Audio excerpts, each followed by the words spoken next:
Bienvenue à toi. Aujourd'hui, on va parler de la vidange d'un réservoir. Voici la représentation schématique d'un réservoir. La forme de celui-ci importe peu dans le raisonnement. Nous ouvrons le réservoir afin de vidanger celui-ci. Représentons l'axe vertical.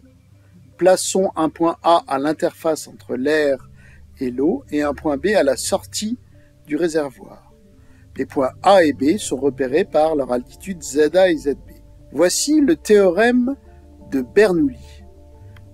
Celui-ci implique la conservation de l'énergie entre les points A et B. L'énergie peut se trouver sous la forme de pression, d'énergie potentielle ou d'énergie cinétique. Les points A et B sont en contact avec l'air. Ils sont par conséquent tous les deux à la pression atmosphérique. On peut donc retirer PA et PB du théorème de Bernoulli.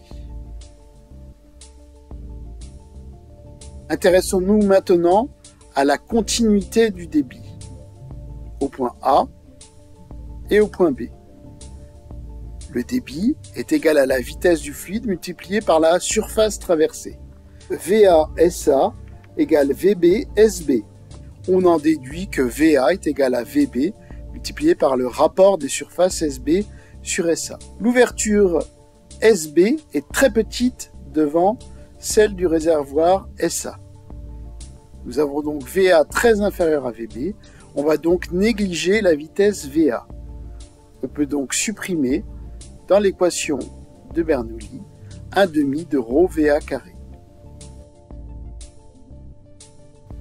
On obtient donc l'équation 1/2 de ρ VB carré est égal à ρg ZA moins ZB.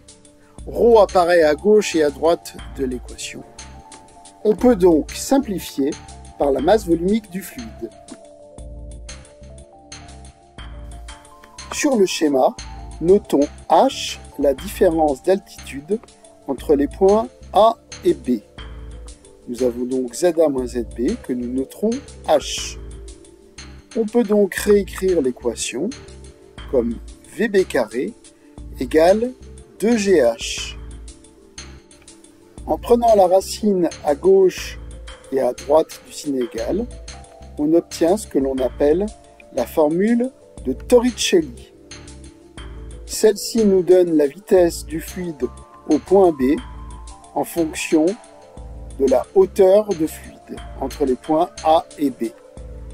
Cette vitesse dépend uniquement de l'intensité de la pesanteur G et de cette hauteur H. Elle ne dépend en aucun cas de la masse volumique du fluide. Si cette vidéo t'a plu, n'hésite pas à t'abonner et à commenter celle-ci.